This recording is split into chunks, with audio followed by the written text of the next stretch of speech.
boot, boot, boot, bobbing along. Hi, we're Stuart and Emmie, and we're child-free after infertility. So we decided to change our life plans and moved on to a narrowboat. We're sharing our adventures here, and you're welcome to join us.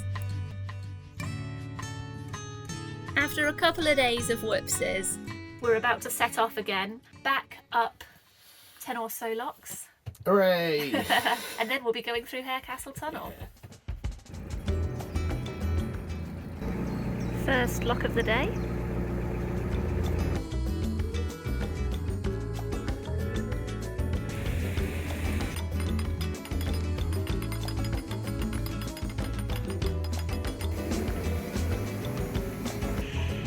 Crossing over with another boat, so hopefully locks from now might be set in our favour.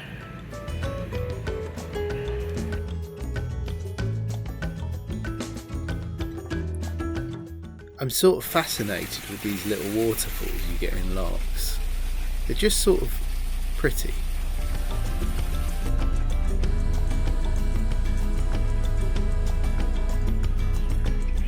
From one lock to the next.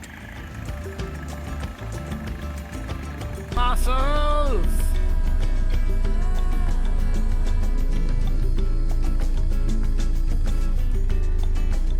Lock gates are counterbalanced, so although they might weigh like 2,000 kilograms, most of them are not too difficult to close. Most of them. Oh, little muss friends.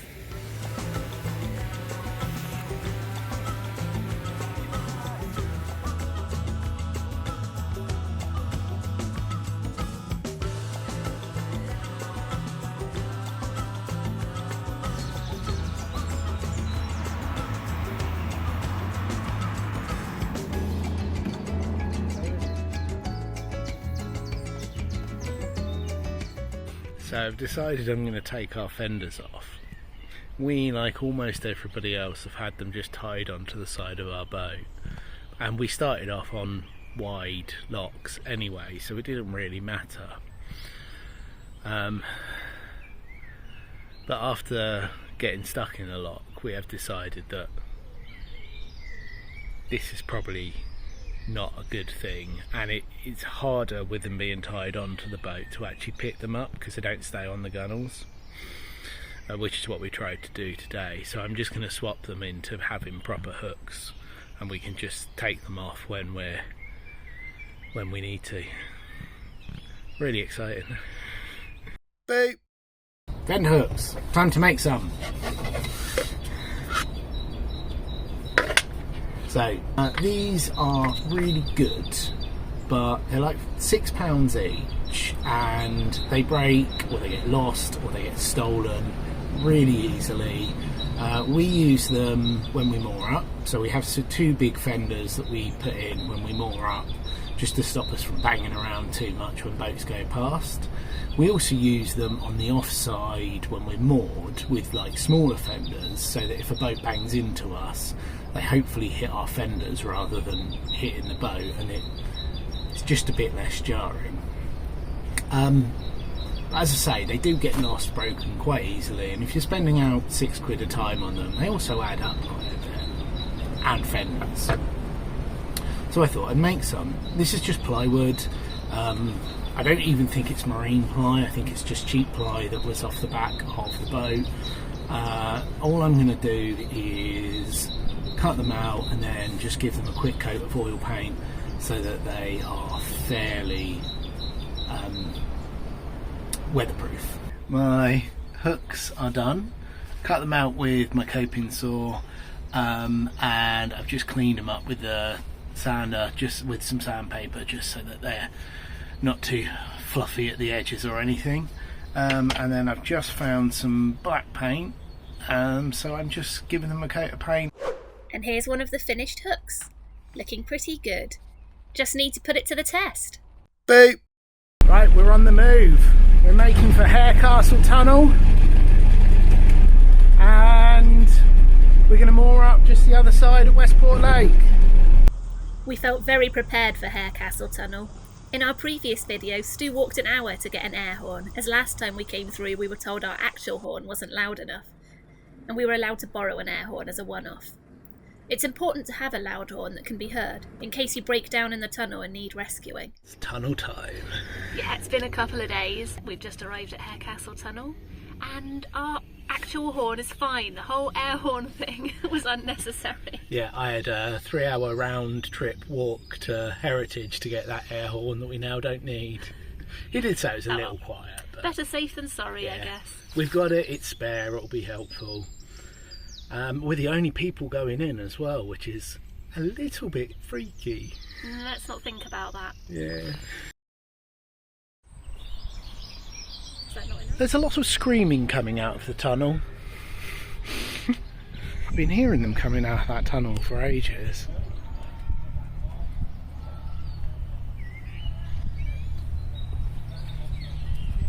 Or not, since the screaming was actually coming from a nearby school, not from inside the tunnel.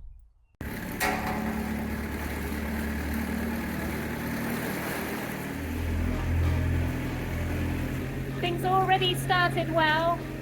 I got on the boat at the front and was going to come down inside the boat, but Stu had locked the bathroom door, so I had to come down the outside of the boat precariously as Stu awkwardly tried to turn into the tunnel. But we're safely in now. I feel like I'm ping-ponging from one side of the tunnel to the other. I don't know why. Well, you're not hitting it anyway. No. Going into Harecastle Tunnel from the north, you actually do the narrowest sections first.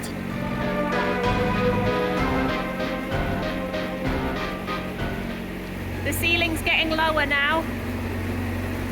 I think it's going to get lower than this from memory. Well, that's go up again. Oh yeah. Down, down, down, down, down, down, down, I down. hate dance music in the late 90s. No, it's Foxy Below. Oh. Well, it might be some.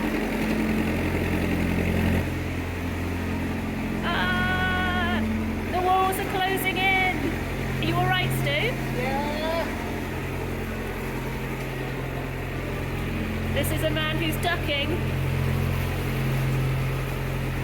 I don't like it.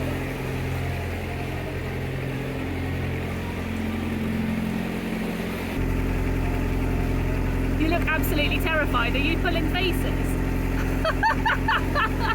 Yes.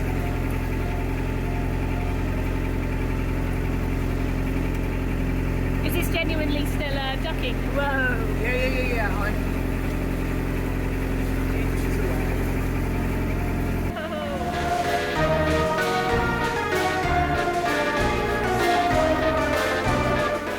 It's nice and wide now.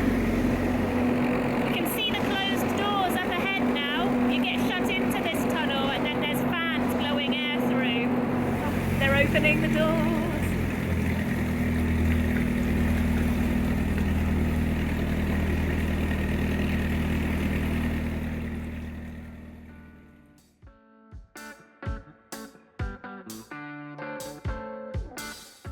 I always think it feels a bit magical coming out of a tunnel.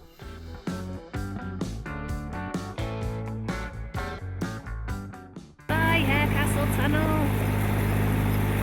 How did it feel doing the tunnel for a second time? I actually quite enjoyed it, Yay! which is weird. I don't really enjoy tunnels, but I think just because I've been thinking about it so much, and I quite enjoyed it. And I think, as tunnels go, Harecastle Tunnel definitely keeps you on your toes. It's a bit more enjoyable. It's nice that no boat's going to come the other way. Yeah, that too. Whoa!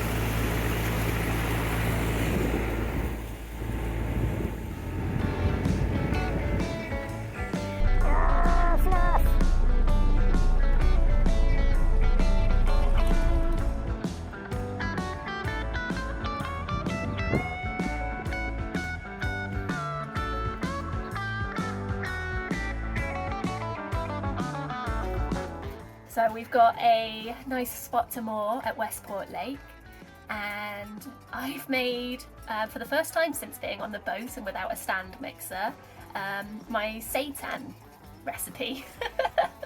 So seitan is it's made from a vital wheat gluten, and it's a vegetarian fake meat, basically. Appetizing. It tastes good though. Yeah. Basically, Stu has cooked it up like kebab and made like loaded topped potato waffles. But yeah, this recipe is from after we found out we couldn't have children. I decided I was going to make vegan kebabs and do street food. It was going to be called Kebabson. And then I came to my senses and remembered I don't really like cooking. But the recipe I came up with was pretty good. Emmie is going away for a few days. I'll miss you.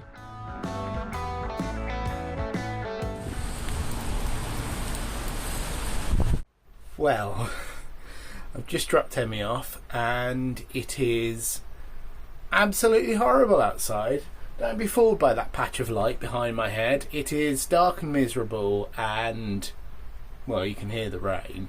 It's really windy, it's really icy rain. I'm surprised how many boats are moving about actually.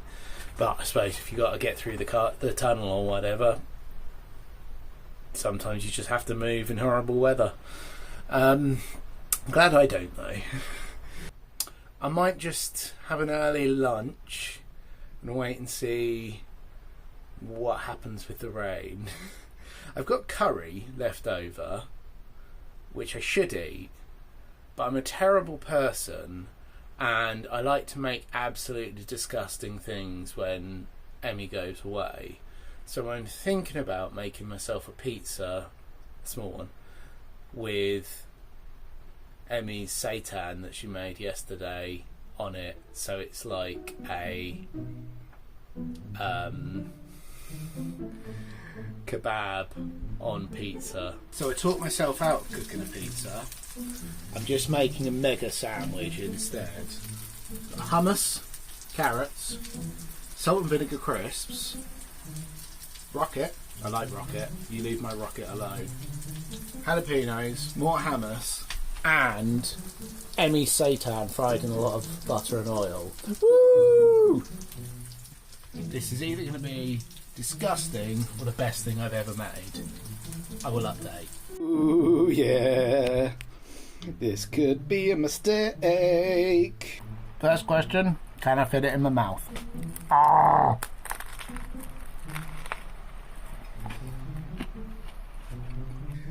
Just to confirm, that was the best sandwich I've ever made and possibly eaten.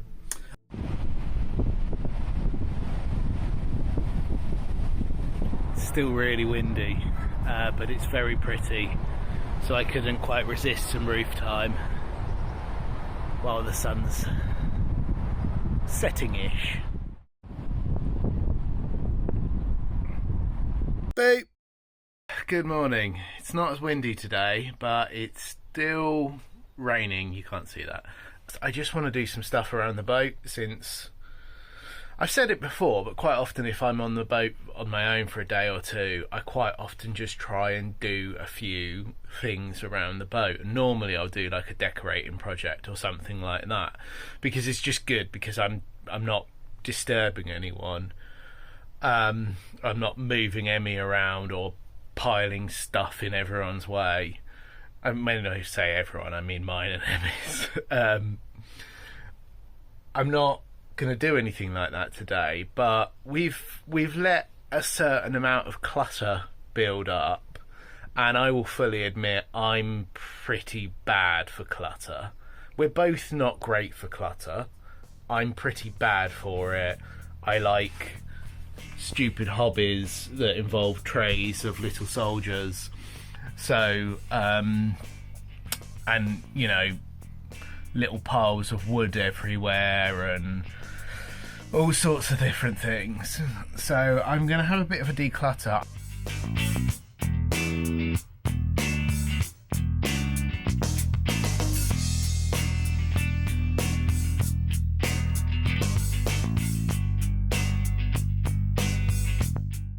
So Emmie's just on her way back. It's a miserable old day, which is why I've got the engine on. I'm just finishing up cleaning. I've hoovered, I've mopped, tidied. I'm just putting away now a lot of the various bits of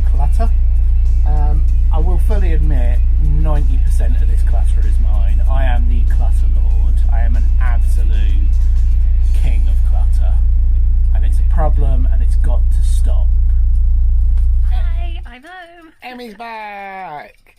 And cheesecake! Exciting. It was so lovely to get home to Stu and a lovely clean boat. Thank you so much for watching. We hope you enjoyed the video. And a huge thank you to Cora for the Buy Me a Coffee donation. It's so much appreciated. We appreciate everyone who joins us. Please do pop a boop on the like button or in the comments, and subscribe if you're not already, if you'd like to keep watching our videos. See you next week. Bye.